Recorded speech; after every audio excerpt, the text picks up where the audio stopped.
بسم اللہ الرحمن الرحیم الحمد للہ رب العالمین والعاقبۃ للمتقین والصلاة والسلام علی اشرف الانبیاء والمرسلین ومن تبعهم بإحسان وایمان الی یوم الدین وبعد۔ سورۃ البقرہ آیت نمبر 215۔ اعوذ باللہ من الشیطان الرجیم یسألونک ماذا ينفقون، وہ آپ سے سوال کرتے ہیں کہ وہ کیا خرچ کریں۔ قل ما انفقتم من خیر، اب کہہ دیجئے جو تم نے خرچ کیا خیر سے یا اپنے مال سے، فللوالدین والاقربین، تو وہ والدین کے لیے ہے اور قرابت داروں کے لیے ہے، والیتامی والمساکین وابن السبیل، اور یتیموں کے لیے ہے، مساکین کے لیے ہے اور مسافر کے لیے۔ وما تفعلوا من خیر، اور جو بھی تم بھلائی سے کرو گے، جو بھلائی بھی تم کرو گے، فإن اللہ بہ علیم، سو بلا شبہ اللہ تعالیٰ اس کو خوب جاننے والے ہیں۔ سورۃ البقرہ یہ قرآن کریم کی سب سے طویل سورت تو ہے ہی، لیکن سب سے زیادہ جس میں مسائل کا بیان ہو اور ہر طرح کے مسائل جس میں بیان کیے گئے ہوں، وہ بھی یہی سورہ ہے۔ کوئی بھی آپ اسلام کے بنیادی احکامات ہوں یا اسلام کے دیگر بنیادی احکامات کے علاوہ جو احکامات ہوں، فضائل ہوں یا نوافل اور تطوعاً چیزیں ہوں، ان کا بہت تفصیل سے بیان سورۃ البقرہ میں موجود ہے۔ پیچھے تحویل قبلہ کا بیان ہم نے پڑھا، قبلہ کیسے چینج ہوا، اس کے بعد ہم نے شہادت کے مراتب، شہادت کے فضائل وہ پڑھے ہم نے، اس کے بعد حج اور عمرہ کے متعلق بہت ساری چیزیں پڑھی، پھر اللہ تعالیٰ کے ساتھ محبت اور تعلق اس کے بارے میں پڑھا، پھر حلال حرام کے متعلق کیا کھانا حلال ہے کیا کھانا حرام ہے وہ ہم نے پڑھا،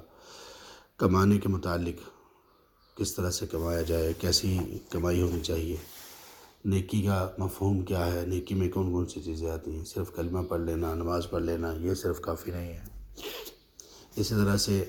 بدلے کے احکامات، کسی نے کسی کو قتل کر دیا تو قصاص میں کیا کیا جائے گا، وصیت کے احکامات کہ مرنے سے پہلے انسان وصیت کرے اور وصیت میں اگر کوئی رد و بدل کر دے تو اس کا کیا حکم ہے، پھر روزے کے احکامات بیان ہوئے، اور روزے سے متعلق روزے کی راتوں کے، روزوں کے دنوں کے، روزے کا فدیہ، سفر میں روزے کی چھوٹ وغیرہ، اور اس کے بعد پھر جہاد کے احکامات بیان ہوئے، پھر حج اور عمرہ کے متعلق ہم نے آیات پڑھی۔ تو اس طرح سے یہ صورت انتہائی جامع ہے۔ آگے خرچ کرنے کے متعلق احکامات آئیں گے، اسی میں ہی خواتین کے مخصوص مسائل کے متعلق احکامات آئیں گے، اسی میں نکاح، طلاق، عدت، دودھ پلانا اس کے متعلق احکامات آئیں گے، اور اسی طرح اسی میں کمائی کرنا، حلال رزق کون سا ہے، سود کیا ہے، سود کی حرمت کیا ہے، قرض لینا، لیتے دیتے ہوئے اس کو لکھنا وغیرہ، یہ ساری چیزیں انتہائی جامع صورت ہے۔ یہی سبب ہے ابن عمر رضی اللہ عنہ کے متعلق آتا ہے کہ انہوں نے 8 سال میں یہ صورت یاد کی۔ تو یاد کرنے سے مراد حفظ نہیں تھا، یاد کرنے سے مراد کہ اس کے احکامات کو انہوں نے سیکھا۔ اور صحابہ رضی اللہ عنہ کہتے ہیں کہ جو شخص ہم میں سورۃ البقرہ جو سمجھ لیتا تھا، پڑھ لیتا تھا، وہ ہم میں عالم شمار کیا جاتا تھا، سورۃ البقرہ اور سورۃ آل عمران بھی خاص طور پر ساتھ۔ تو یہ اس لیے بہت ہی عظیم صورت ہے۔ اگر صرف واقعی ہی یہ صرف ایک صورت انسان ٹھیک سے پڑھ لے اور سمجھ لے تو وہ بہت سارا علم حاصل کر لیتا ہے، اور یقیناً اگر اسی کے احکامات کو انسان اگر پختہ کر لے تو وہ اس قابل ہے کہ اس کو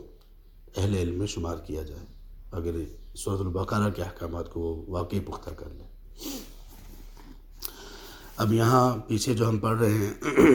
اللہ تعالیٰ نے حج کے احکامات کے بعد مومن اور منافقین کی کچھ مثالیں بیان کی، اسلام میں پورے داخل ہونے کا حکم دیا،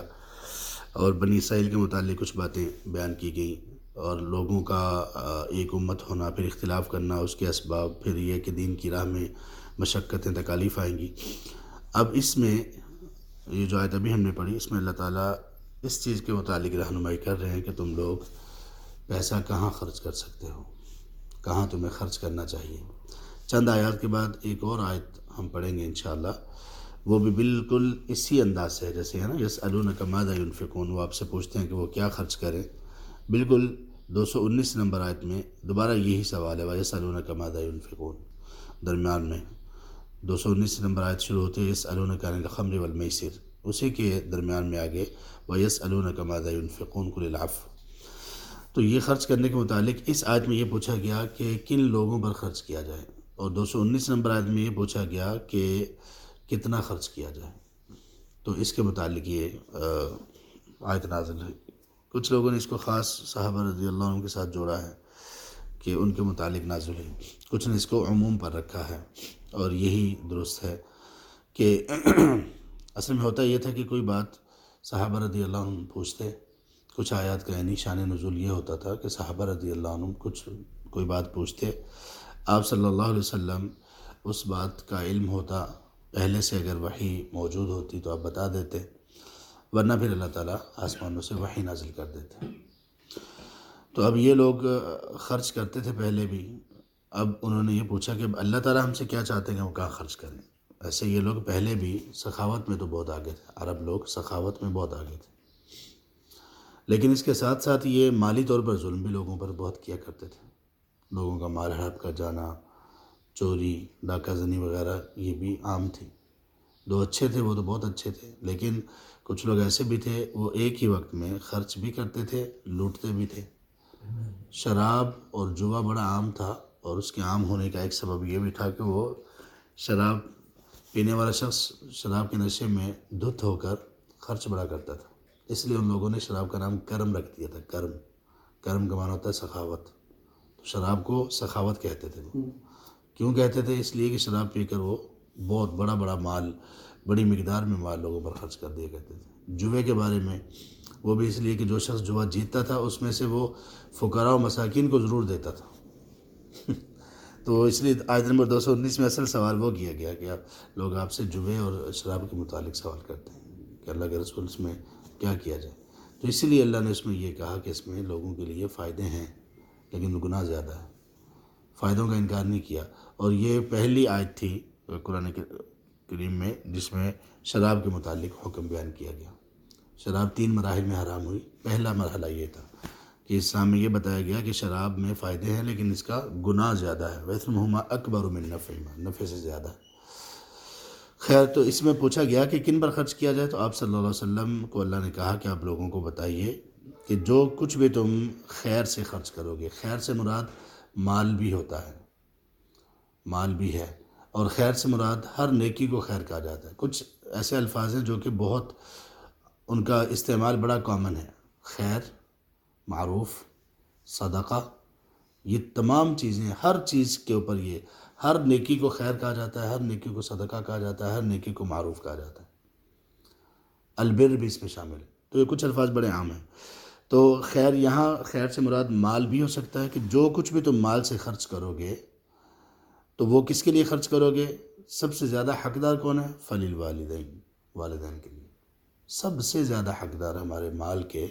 وہ ہمارے والدین۔ اور باپ کے متعلق تو اللہ کے رسول صلی اللہ علیہ وسلم کا یہ فرمان ہے، کسی نے اگر شکایت کی کہ میرے والد صاحب میرے مال سے کچھ لے لیتے ہیں تو کیا کروں میں، تو انہوں نے یہ کہا آپ صلی اللہ علیہ وسلم نے کہ انت و مالک لوالدک، آپ کا مال کیا، آپ کا مال دونوں ہی آپ کے والد کے ہیں۔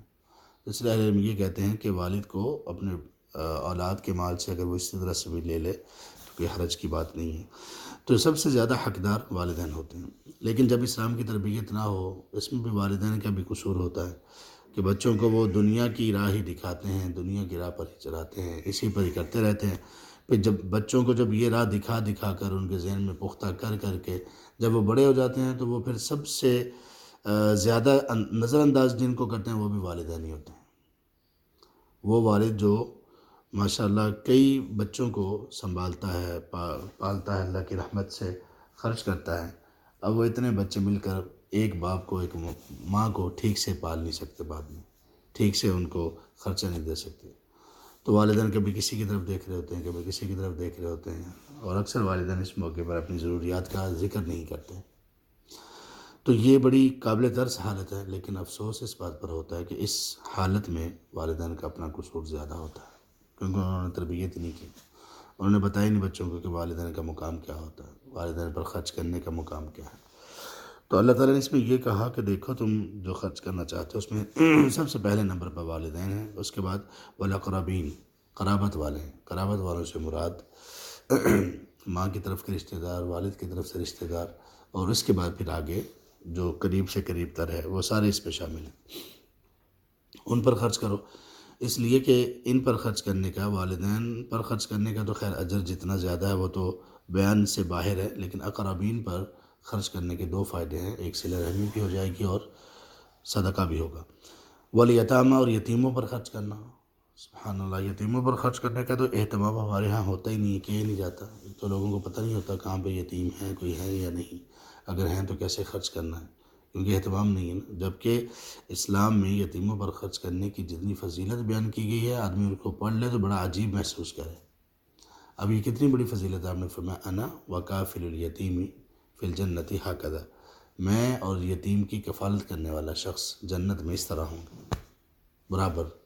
مطلب ہے کہ قریب قریب آپ صلی اللہ علیہ وسلم کا قرب جنت میں جس کو چاہیے وہ یتیموں پر خرچ کرے۔ اور یہاں پہ خرچ کرنا، یہ جو حدیث ہے اس میں کہا گیا جو یتیم کی کفالت کرے، کیا مطلب ایک آدھ دفعہ خرچ کرنا نہیں، پوری کفالت کرے، جو اس نے کرنا ہے، اس کو پڑھانا لکھانا، اس کے لباس کا، کھانے پینے کے سارے اخراجات کو سنبھالنا، تو یہ کام کرنے والے ہیں۔ اور یہ کام زیادہ تر جو اس طرح کے لوگ ہیں جنہوں نے ایسی کوئی بنائی ہوئی ہیں، کوئی گروپس بنائے ہوئے ہیں یا کوئی ٹرسٹ ٹائپ کوئی چیزیں بنائی ہوئی ہیں، اس طرح جو جماعات ہیں، اگر وہ اس پر توجہ دیں تو یہ کام بڑے منظم انداز سے ہو سکتا ہے۔ اسی طرح سے یتیم کے بارے میں ایک اور بات ذہن میں رکھنی چاہیے کہ یتیم تب تک بولا جاتا ہے جب تک بچہ بالغ نہ ہو، بلوغت کے بعد اس پر یتیم کا لفظ نہیں بولا جا سکتا۔ والمساکین، اسی طرح مساکین کو، مسکین کس کو کہتے ہیں؟ مسکین کہتے ہیں، ویسے مسکین کبھی کبھی غریب آدمی کو بھی کہہ دیتے ہیں جو عاجزی انکساری کرنے والا ہو، لیکن جس پر زکوٰۃ فرض ہوتی ہے، زکوٰۃ جس پر لگ سکتی ہے، اس میں ایک مسکین بھی ہے۔ اس کا مطلب یہ ہے کہ جس کی ضروریات پوری تو ہو رہی ہوں لیکن ساری پوری نہ ہو رہی ہوں، جو چیز ضروری ہے، ضروریات میں ہے، مثال کے طور پر اس کی ضروریات ہیں 10، اس میں سے 8 پوری ہو رہی ہیں، 2 نہیں ہو رہی، تو اس پر زکوٰۃ اس کو دی جا سکتی ہے۔ ضرورت ہو، ضرورت یعنی جس کے بغیر زندگی چلنا بہت مشکل ہو۔ اسی طرح وابن السبیل، مسافر پر خرچ کرنا۔ اب دیکھیں، مسافر، مسکین اور مسافر کا رشتہ داری سے کوئی تعلق نہیں ہے۔ اچھا، مسکین کو تو ہم کبھی پہچان لیں گے، ہمارے محلے میں رہتا ہے، گلی میں رہتا ہے، لیکن مسافر کو تو کوئی نہیں پہچانتا۔ تو اسلام اس قدر بہترین مذہب ہے، اس قدر بہترین تعلیمات ہیں اسلام کی کہ کوئی بھی شخص اس کی خیر سے محروم نہیں رہے گا۔ ابن سبیل کے بارے میں یہ نہیں ہے کہ وہ مسلمان ہی ہو، بے شک وہ مسلمان نہ ہو، مسافر ہے، اس بیچارے کو ضرورت پیش آ گئی، سفر میں کوئی ایسا معاملہ ہوگا، اس پر خرچ کرو۔ تو یہ خرچ کرنے کی جگہ اللہ تعالیٰ نے بتا دی۔ وما تفعلوا من خیر، اور پھر اللہ نے کہا جو کچھ بھی تم خیر سے کرو گے۔ اچھا، شروع میں ہم نے کہا کہ وہ جو خیر کا لفظ مال پر بھی بولا جا سکتا ہے اور ہر چیز، ہر نیکی پر بولا جاتا ہے، تو یہاں خیر سے ہر نیکی میں یہ چیز بھی آئے گی کہ خرچ کرو مال بھی، اور خرچ کرو اپنا اچھا رویہ، اچھا اخلاق بھی، اپنی مسکراہٹیں بھی، اپنی ہمدردی بھی خرچ کرو، یہ سب چیزیں خرچ کرو۔ کبھی ایسا ہوتا ہے کہ بندہ کسی پر خرچ تو کر رہا ہوتا ہے لیکن اس کے ساتھ سلوک، رویہ، اخلاق اچھا نہیں ہوتا۔ نہیں، خیر سے جو بھی تم خرچ کرو گے کرو، کن کن لوگوں پر؟ ان سب لوگوں پر خرچ کرو، مال بھی اور باقی چیزیں بھی۔ وما تفعلوا من خیر، اور یہ یاد رکھو کہ جو کچھ بھی تم خیر کا کام کرو گے، جو بھلائی بھی تم کرو گے، سو اللہ تبارک و تعالیٰ اس کو خوب جاننے والے ہیں۔ یہ دوبارہ سے وارننگ ہے کہ عمل کا تمہیں کہہ دیا، اب عمل کرنا تم نے شروع بھی کر دیا، اب بات یہ ہے کہ اللہ خوب جاننے والے جو تم کر رہے ہو کہ یہ جو خیر کا عمل ہے کیوں کر رہے ہو، تم دل میں کیا نیت ہے، کسی کو دکھانے کے لیے تو نہیں، کسی پر احسان کا بوجھ ڈالنے کے لیے تو نہیں، کسی کو آج کر کے اور کل اس سے اپنا مفاد لینے کے لیے تو نہیں، وغیرہ وغیرہ۔ یعنی جو بھی بھلائی تم کرو گے اللہ خوب جانتے ہیں اس کو، کس طرح سے کر رہے ہو، کس نیت سے کر رہے ہو، کس مال سے کر رہے ہو، کس دل سے کس ارادے سے کر رہے ہو، یہ سب کچھ اللہ جاننے والے ہیں۔ تو اس آخری جو اللہ تبارک تعالیٰ کی جو صفت ہے فَإِنَّ اللَّهَ بِهِ عَلِيمٌ، اس کا مقصود یہ ہے کہ ہم جو خیر کا کام بھی کریں، جو کچھ بھی خرچ کریں، اس کو صرف اور صرف اللہ کے لیے، اللہ کی رضا کی خاطر اور اللہ کی تعلیمات کے مطابق کریں۔ اللہ ہمیں اس کی توفیق نصیب کریں، آمین یا رب العالمین۔ سبحانک اللہم و بحمدک، اشہد ان لا الہ الا انت، استغفرک و اتوب الیک۔